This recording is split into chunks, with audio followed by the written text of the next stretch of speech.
Fala pessoal, sejam mais uma vez muito bem-vindos a mais um vídeo do nosso canal História em Foco. E hoje nós vamos falar sobre 5 curiosidades da independência do Brasil. Então fica aqui com a gente que você vai conhecer cada uma dessas 5 curiosidades agora conosco. Vamos lá.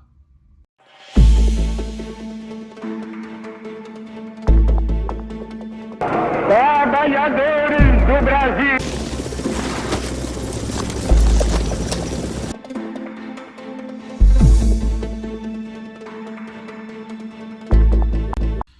A independência do Brasil se deu a 7 de setembro de 1822. Inúmeras questões contribuíram para que esse processo se consolidasse ao longo do tempo. O primeiro deles é a chegada da família real portuguesa ao Brasil em 1808. Fugidos das guerras napoleônicas e escoltados pelos ingleses até a costa do litoral brasileiro, a família real permaneceu no Brasil até 1821, quando que, por força do Congresso de Viena e pelas exigências das elites portuguesas, Dom João VI e a coroa portuguesa tiveram então que retornar para Portugal. De lá, o rei Dom João VI iniciou um processo de recolonização do território brasileiro, o que desagradou cafeicultores e monocultores que pertenciam à elite liberal do Brasil. Os altos impostos cobrados pela coroa também desagradavam o príncipe regente Dom Pedro I. Diferentemente de outros territórios e de outros processos de independência mundo afora, o Brasil não teve uma revolução pela independência, a não ser alguns conflitos que aconteceram em algumas províncias e foram reprimidos pelo governo até 1823. Diferentemente dos Estados Unidos, Peru, Bolívia, Venezuela, Haiti, El Salvador e México, o Brasil não passou por uma guerra de independência. Por isso, então, que nós vamos tratar aqui as 5 características do processo de independência brasileiro. E o primeiro deles é a presença da maçonaria dentro do processo de independência do Brasil. Então, a independência do Brasil, ela ocorreu com a interferência da maçonaria. A partir, então, ali do início do século XIX, nós temos, então, a instalação das primeiras lojas maçônicas no Brasil. Então, a loja maçônica do Grande Oriente de Basílico acabou, então, ajudando o processo de independência brasileiro, pois a grande parte da elite brasileira, dos cafeicultores e monocultores, faziam parte da maçonaria, dessa grande organização social. José Bonifácio de Andrade Silva, Joaquim Gonçalves Ledo, José Clemente Pereira são alguns exemplos de maçons que estavam ligados diretamente a Dom Pedro I. E foram eles que foram os responsáveis por convencer Dom Pedro I de que a independência do Brasil era necessária para aquele momento. Com isso, a elite brasileira vinculada à maçonaria ajudou o Brasil dentro do seu processo de independência, convencendo Dom Pedro I de que a ideia era totalmente legítima. A segunda característica do processo de independência brasileiro foi o Grande Dia do Fico, realizado a 9 de janeiro de 1822. Diante dos ultimatos de Dom João VI e das exigências da corte portuguesa para o retorno do príncipe regente a Portugal, Dom Pedro I decidiu não mais obedecer às ordens de Portugal. Então, uma grande manifestação foi realizada e também orientada pelo maçom José Bonifácio de Andrade Silva. Até então que Dom Pedro anunciou a toda a população que ficaria no Brasil para o bem de todos. Jorge Avilés Tavares era o governador de armas da corte portuguesa no estado do Rio de Janeiro. E foi ele, então, encarregado de ultimar Dom Pedro I para que ele retornasse a Portugal.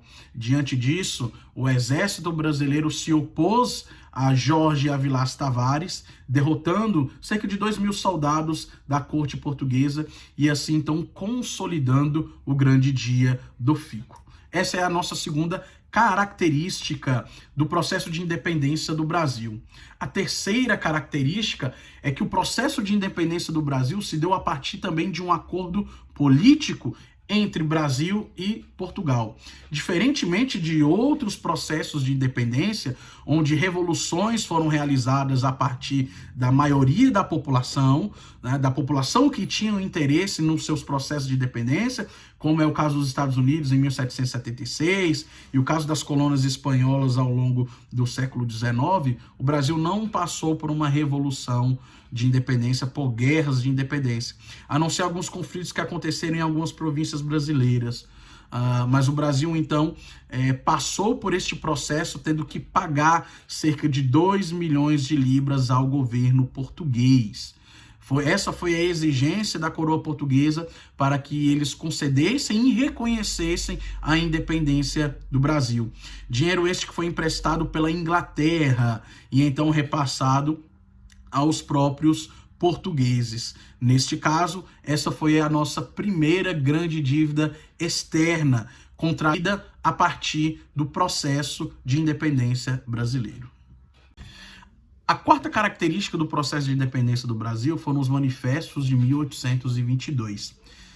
Eles começaram a ser publicados em 1º de agosto deste ano por Gonçalves Ledo e José Bonifácio de Andrade e Silva. 2 maçons que nós citamos anteriormente e que ajudaram muito Dom Pedro I neste processo de consolidação das ideias de independência. Esses manifestos traziam em seu bojo algumas indicações de como a política brasileira deveria se manter após a emancipação da metrópole portuguesa. Essas características, obviamente, obedeciam à orientação liberal de uma política voltada para a exportação dos produtos produzidos no Brasil e, obviamente, de geração de empregos para toda a população. E também de uma união entre as partes das províncias brasileiras para a manutenção da independência do Brasil. Esses manifestos foram muito importantes porque algumas dessas características foram incluídas dentro da Constituição Brasileira de 1824. A quinta e última característica do processo de independência brasileira, e a mais engraçada de todas, é que os distúrbios intestinais de Dom Pedro I eram sim verdadeiros, narrados pelos nossos livros de história e também contado e confirmado pelo historiador Otávio Tarquino. No trajeto entre São Paulo e Rio de Janeiro, Dom Pedro I passou por inúmeras crises intestinais e muito provavelmente no dia do Grito do Ipiranga ele também estava com distúrbios intestinais. Lembrando que o Grito do Ipiranga não foi o consolidador da independência do Brasil. Lembre-se que o processo e a negociação econômica entre Brasil e Portugal foram um fator aí preponderante para a emancipação do Brasil em relação ao governo português. Essas, então, foram as 5 características da independência do Brasil.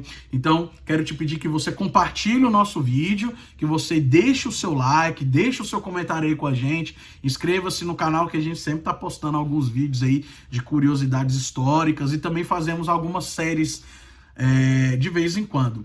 Estou devendo um videozinho aí sobre o Caminhos na Pré-História, que é uma série que a gente faz sobre pré-história, mas em breve eu vou estar fazendo um vídeo aí sobre essa série muito, muito interessante. Beleza, galera? Então, aquele abraço, deixa aí o seu like, compartilha o nosso vídeo, inscreva-se no nosso canal, a sua presença aqui com a gente é muito importante, beleza? Um forte abraço a todos vocês e até o próximo vídeo, as próximas curiosidades históricas do História em Foco. Um abraço!